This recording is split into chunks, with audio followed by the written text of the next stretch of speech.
E aí pessoal, beleza? Madu aqui e no vídeo de hoje a gente vai falar sobre blockchain. Se você ainda não é inscrito, já se inscreve no canal, dá aquele like e manda esse vídeo para um amigo. Eu sei que geralmente quando a gente vai entender sobre Bitcoin, quando a gente vai estudar sobre Bitcoin, a ordem dos eventos, né, dos entendimentos das coisas é você entender o que é o Bitcoin, depois o que é a blockchain e depois o que é mineração. Mas eu fiz a ordem inversa, eu te expliquei mineração antes, porque nesse vídeo sobre blockchain eu quero te fazer ir um pouco mais além. Eu quero fazer com que você entenda de fato o que é a blockchain e não somente te dizer que ela é uma cadeia de blocos onde registra as transações. Eu sei que eu já te falei que blockchain significa uma cadeia de blocos, porque o próprio nome ele sugere isso, ele de fato significa isso. Mas o que a blockchain faz, né, é isso que eu quero tentar te explicar hoje aqui. Eu não quero te dizer que ela é somente um registro contábil, como muita gente explica o que é blockchain e quando vai fazer isso fala dessa forma. É uma cadeia de blocos, é um registro contábil onde você registra as transações do Bitcoin e fica lá. E pronto, e eu já poderia ter acabado esse vídeo aqui, e eu já teria te explicado blockchain como todo mundo te explica. A primeira coisa que eu quero desmistificar na tua cabeça é que blockchain não é uma cadeia de blocos. Ela é uma cadeia de tempo. E a gente vai entender isso melhor. O Satoshi Nakamoto, quando ele criou, né, o projeto do Bitcoin, o white paper, enfim, o primeiro termo que ele utilizou para designar o que hoje a gente entende como blockchain foi time chain. E, inclusive, lá no white paper dele, ele fala sobre um timestamp server. Ele fala que a solução dele para o problema do qual ele via que ele queria solucionar era a criação, era a utilização desse timestamp server. O que é isso, né? Um servidor de marcação de tempo. Time de tempo, stamp de marcação, né? E server de servidor. Então, o Satoshi Nakamoto, ele criou um timestamp server. Mas por que ele criou um servidor de registro de data e hora, de tempo, né? Como assim? Vamos tentar entender isso desde o início, digamos assim. Eu tenho certeza que você já ouviu aquele ditado, ou até mesmo você mesmo proferiu aquele ditado de que tempo é dinheiro. Mas dinheiro também é tempo. Um dinheiro, para ele ser de fato valorizado, ele precisa de tempo, ele precisa ter tido tempo para ser gerado, porque esse tempo, ele faz a gente entender que existiu trabalho para aquele dinheiro existir. Então, não à toa que conchas do mar e até o próprio ouro já foram considerados dinheiro, porque pelo tempo que eles demoraram para estarem disponíveis, pelo trabalho que eles demandavam, isso significava que eles eram escassos, então você tinha que demandar tempo, você tinha que demandar trabalho, porque não era fácil de encontrar aquilo, não estava ali super disponível facilmente. Então por isso eles foram considerados dinheiro, eles foram considerados valiosos. E não à toa que hoje, por exemplo, o nosso dinheiro, o dinheiro fiduciário, o real, ele vai se desvalorizando com o tempo porque ele é muito fácil de ser emitido, ele é muito fácil de existir. É só ligar lá a impressora e rodar o dinheiro e imprimir ele e pronto. E isso faz ele perder valor ao longo do tempo. E não à toa, inclusive, que eu te expliquei no vídeo passado sobre mineração, que o processo todo de realizar a mineração, ele se chama prova de trabalho, porque você precisa realizar um trabalho para que aquele dinheiro fique ali disponível. Então, o dinheiro, ele também é tempo. O nosso tempo, ele é muito valioso, ele é muito escasso. Então, quando você tem algo que demanda o teu tempo porque te fez realizar um trabalho, ele vale muita coisa. E isso define também as características de um dinheiro, né? Existe a característica do que é dinheiro, tá? E existe a característica do que é moeda. Moeda é bem amplamente conhecida aí, ela precisa ser unidade de conta, ela precisa ser meio de troca e ela precisa ser reserva de valor. Agora, o dinheiro, ele precisa ter essas características que eu te falei. E assim, quando você acompanha as coisas no domínio da informação, ou seja, na internet, né, onde, enfim, você guarda dados, você registra dados, isso implica em que você tenha que acompanhar o tempo. O tempo ele te mostra o registro da informação, ele te mostra qual foi a primeira vez que aquilo foi registrado, portanto, qual é o original, qual é o primeiro. Então, assim, quando você acompanha as coisas no mundo da informação, você está acompanhando o tempo também. E com o dinheiro digital, você também precisa de uma forma de acompanhar o tempo, você precisa de uma definição de tempo dentro desse sistema. Você precisa de uma maneira onde você consiga definir o tempo, ordená-lo, enfim, padronizar os acontecimentos daquela rede, porque ela é uma rede global, distribuída e descentralizada. Vai ter gente do mundo todo fazendo parte dela, vai ter muitas pessoas ali dentro dela. E você não pode utilizar o tempo do relógio comum para definir o que acontece dentro daquela rede, porque você concorda comigo que o tempo do relógio, ele é um tempo relativo? E existem diversos relógios no mundo inteiro que marcam horas diferentes e embora você, de repente, esteja no mesmo fuso horário que eu, o seu relógio pode estar marcando uma hora diferente, então não dá para confiar nos relógios que a gente tem, porque você pode estar mais adiantado ou mais atrasado do que eu. Então como é que eu padronizo uma forma de organizar esse tempo de maneira descentralizada e universal? Portanto, dentro de uma rede descentralizada, eu não tenho um tempo absoluto, né?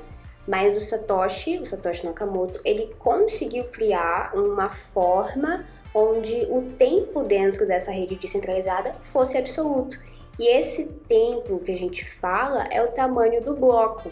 Então, os blocos da blockchain são interligados uns com os outros e eles possuem os registros interligados uns com os outros. E essa é a forma que o Satoshi encontrou de padronizar o tempo dentro da rede do Bitcoin. Então a gente pode dizer que o Bitcoin ele tem a sua própria forma de registrar o tempo, ele tem o seu próprio tempo, o seu próprio relógio, que é o tamanho do bloco, que é a organização dos blocos, os registros dentro dessa rede. Não à toa, inclusive, quando a gente fala do halving do Bitcoin, por exemplo, que acontece a cada 4 anos em média, na verdade, ele acontece a cada 210 mil blocos. Mas a gente fala em média nesse tempo de 4 anos porque dá 4 anos em média, né? Mas se a gente for falar em termos reais, é 210 mil blocos. Então, a cada 210 mil blocos acontece o halving do Bitcoin. E aí, gente, quando eu falo de dinheiro, o dinheiro ele é basicamente uma forma de você registrar quem deve o quê, a quem, quanto que deve, né? E existem duas formas de você fazer isso, de você fazer esse registro, né? De você, enfim, registrar isso no tempo. A primeira é de uma forma física e a segunda é de uma forma digital. E essa forma digital que você registra isso é por meio dos livros-razão, que a gente chama também de ledger. E esse ledger, no caso, esse livro-razão que a gente está aprendendo hoje, é a blockchain. Então, a blockchain do Bitcoin, ou no caso, a time chain, ela foi a forma que o Satoshi Nakamoto encontrou de registrar esse dinheiro no mundo digital, porque só existe uma forma de registrar isso no mundo digital, por meio de livro-razão. Você não tem como registrar, você não tem como ter um dinheiro digital de fato. O dinheiro digital, ele é o livro-razão que vai registrar a transação que foi enviada, a transação que foi recebida, o saldo que existe. Porque, por exemplo, imagina só, eu tenho essa moeda aqui de Bitcoin, essa moeda física. Imagina que isso é uma moeda fiduciária, né? Papel moeda como utilizavam os maias, incas e astecas, né? Se eu for entregar isso para você, vai ficar com você. E eu não vou ter nenhuma moeda aqui. E aí você concorda comigo que eu te entreguei, que você viu que eu te entreguei, eu tirei do meu bolso, te dei, você viu que eu tirei, eu te dei, então você recebeu. Então, assim, o nosso registro do tempo, né, o nosso registro da transação é esse contato físico que a gente está tendo. Porque eu tô na tua frente, eu tô te entregando isso daqui, você tá recebendo, então pronto, foi entregue, foi recebido e não tá mais comigo, tá com você. Isso aqui, você concorda comigo que não dá para fazer esse movimento físico dentro do mundo digital? Porque o mundo digital, ele é informacional, ele não é físico. Então, dentro do digital, você transfere, você transaciona informações. E o Bitcoin, ele é um dinheiro digital. Então, ele é uma informação que pode ser facilmente copiada. As coisas no mundo informacional, elas podem ser facilmente copiadas. Se eu te entregar essa moeda aqui, eu não tenho outra para mim, eu não tenho como copiar e ficar com duas. Eu te entreguei e pronto, já foi. Mas no mundo digital, isso pode acontecer, porque, por exemplo, se eu tenho uma música no meu computador e eu quero enviar para você, eu te enviei a música, você fica com a música, eu também fico com a música. A gente só copiou as coisas. Então, dentro do mundo informacional, as coisas elas são facilmente copiáveis. E como é que eu faço, então, com que dentro do mundo informacional, com o dinheiro, né, o dinheiro digital, o Bitcoin, ele não seja copiado? Porque imagina só, se você pudesse copiar vários Bitcoins, se você pudesse copiar várias transações dentro do dinheiro, né, dentro do Bitcoin, a gente chama isso de gasto duplo. Então, como é que eu faço para evitar esse gasto duplo? Eu registro ele por meio do tempo. Eu registro aquelas transações por meio do tempo. E você concorda comigo também, pensando aqui, que o tempo, ele não pode ser mudado? Ele não pode ser alterado? E eu já te falei aqui que o Bitcoin, ele é imutável. Eu já te falei aqui que a rede do Bitcoin é imutável. Por quê? Porque ela usa exatamente isso. Ela usa esse registro de data e hora, ela registra o tempo, o acontecimento dos eventos, e eu não tenho como mudar isso, e nem como copiar isso. Então, a time chain do Bitcoin, a blockchain do Bitcoin, ela serve para isso.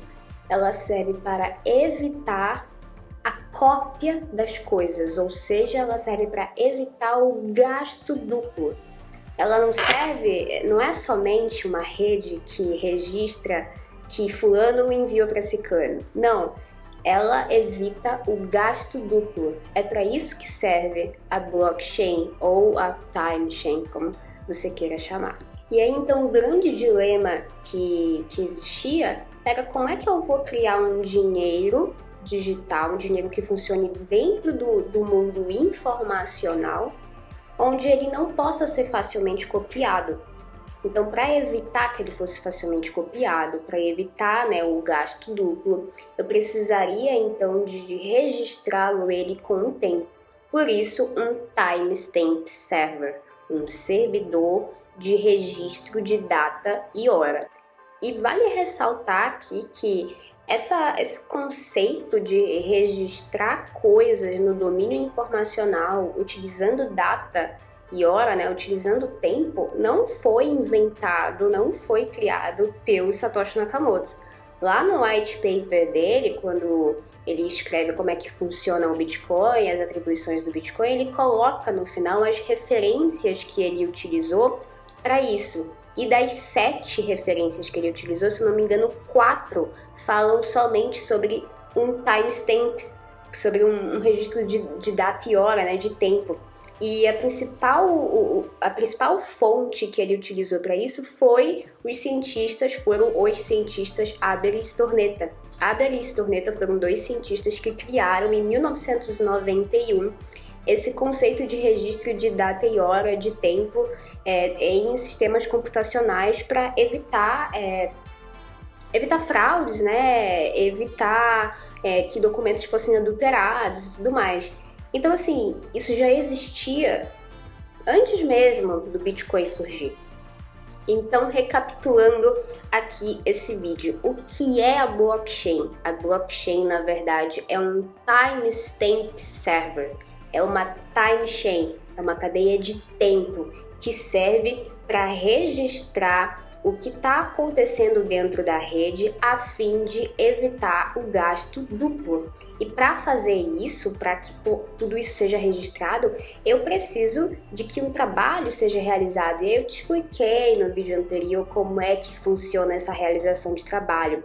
Eu te expliquei sobre a mineração. E quando você junta, né, a mineração com a blockchain, você entende como é que funciona, então, tudo isso. E aí, dentro da blockchain, dentro da time chain, você tem um registro de tudo que está acontecendo na rede. Inclusive, eu vou te mostrar uma coisa.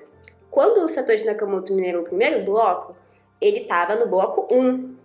Hoje, a gente está no bloco 742.077. E você consegue verificar isso acessando o Mempool Space. Eu não sei se vai aparecer aqui, mas ó, aí tá, mempool.space, você consegue ver a blockchain inteira.